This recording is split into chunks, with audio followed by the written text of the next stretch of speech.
Ayat yang ke-9, hendaklah kasih itu jangan pura-pura. Jauhilah yang jahat dan lakukanlah yang baik. Ayat yang ke-10, hendaklah kamu saling mengasihi sebagai saudara dan saling mendahului dalam memberi hormat.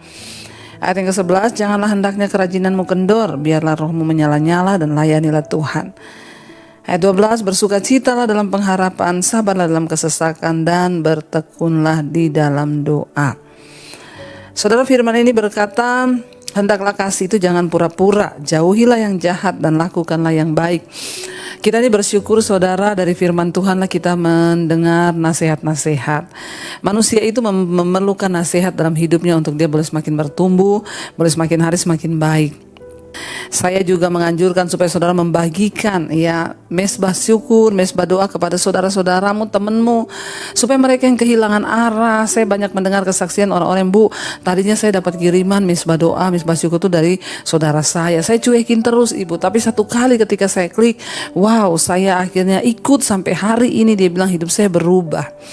Saudara, semua nasihat firman Tuhan itu berguna. Kita bersyukur memiliki firman Allah. Kita bersyukur buat ada orang-orang yang Tuhan pakai untuk menyampaikan firman Tuhan, entah lewat YouTube, lewat tulisan, lewat buku, lewat apapun. Dan hari ini kita menerima nasihat, saudara. Nasihat untuk hidup dalam kasih. Firman Tuhan berkata, ayat yang ke-9, Roma pasal 12, hendaklah kasih itu jangan pura-pura. Jauhilah yang jahat dan lakukanlah yang baik. Ya, kasih itu yang pertama jangan pura-pura. Saudara, kita ini percuma melakukan segala sesuatu itu dengan pura-pura, apalagi melakukan kasih cuma pura-pura. Kenapa? Karena Tuhan tuh melihat sampai kedalaman hati kita. Ada orang berbuat kasih hanya demi pencitraan, ada orang berbuat kasih hanya demi kepura-puraan karena ingin mendapatkan keuntungan hati-hati. Tuhan bilang kasih itu harus lahir dari ketulusan hati yang paling dalam. Sehingga kasih itu akan mendorong kita untuk melakukan sesuatu yang lebih besar dari apa yang kita mampu lakukan. Makanya dikatakan hendaklah kasih itu jangan pura-pura. Jauhilah yang jahat dan lakukanlah yang baik. Orang yang sungguh-sungguh hidup dalam kasih itu dia menjauhi yang jahat dan melakukan yang baik.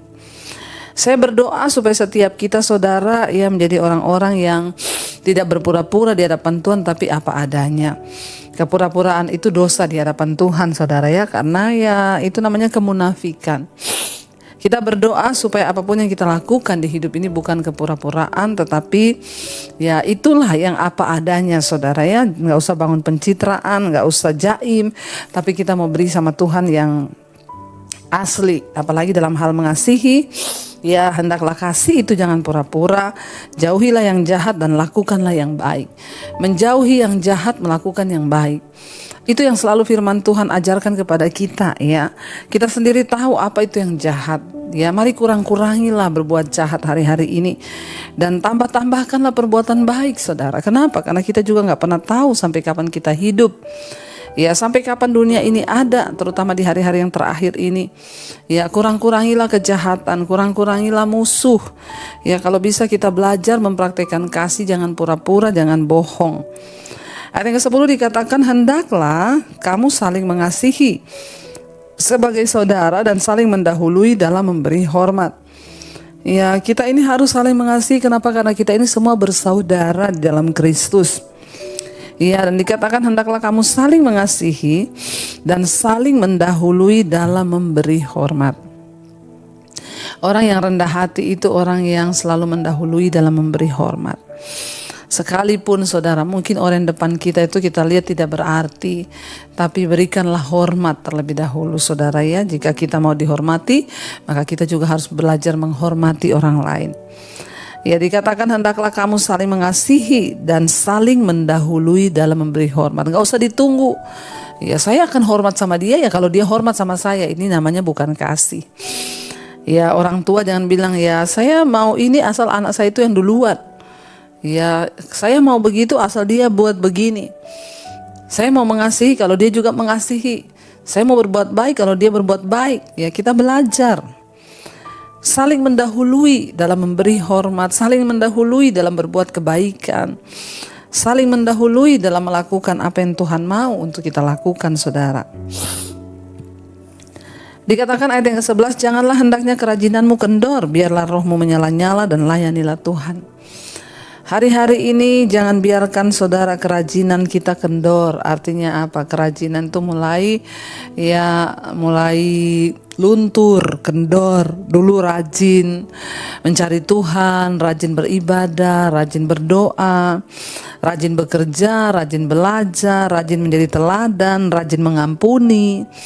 Tapi sekarang kok malas ya saudara. Banyak orang-orang berkata begitu. Dulu saya ini rajin berdoa loh, Dulu saya ini rajin loh melayani dulu.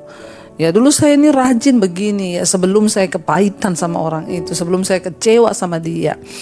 Bertobat saudara, apapun keadaannya, apapun masalahnya, jangan biarkan kerajinanmu itu kendor. Ya tapi biarlah roh kita menyala-nyala dan layanilah Tuhan. Ya siapa yang dapat memadamkan roh kita? Ya kita sendiri kalau kita mengizinkan keadaan, kalau kita mengizinkan perkataan orang ya memadamkan roh kita.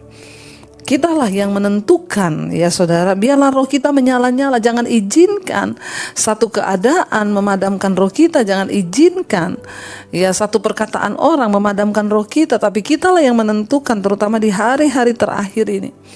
Mari kita semakin menyala-nyala. Jangan kerajinanmu itu kendor. Kerajinan untuk terus berbuat baik, kerajinan untuk terus mencari Tuhan.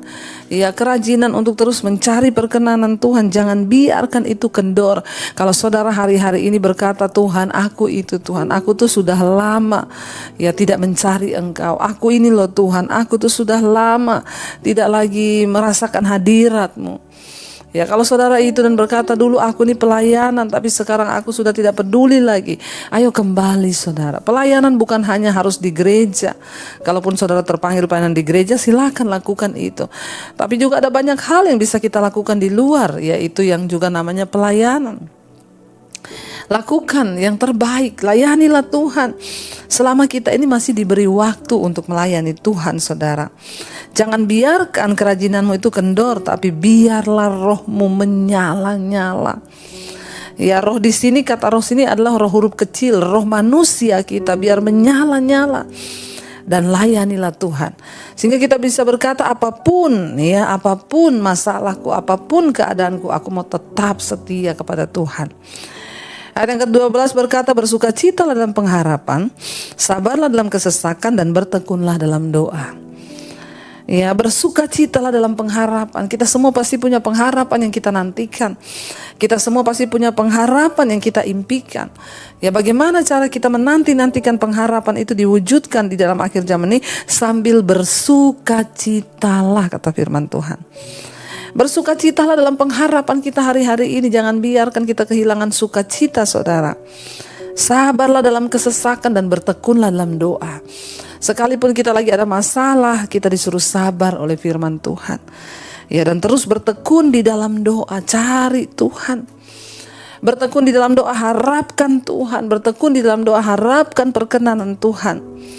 Ingat, bersukacita dalam pengharapanmu, sabar dalam kesesakanmu, dan bertekunlah terus dalam doa. Ini adalah hal-hal yang harus kita lakukan sambil kita mempersiapkan hidup kita menyambut kedatangan Tuhan kali yang kedua. Bersukacitalah saudara. Sekalipun itu berat. Mungkin engkau berkata, aku sedang mengalami sesuatu yang aku tidak sanggup, Bu. Aku sedang kehilangan orang yang aku cintai. Aku sedang menanggung hutang yang banyak. Tapi kalau firman Tuhan suruh kita bersukacita, itu artinya Tuhan tahu kita mampu untuk bersukacita di balik segala keadaan yang pahit. Tuhan mau lihat iman kita untuk terus bersukacita di dalam Dia.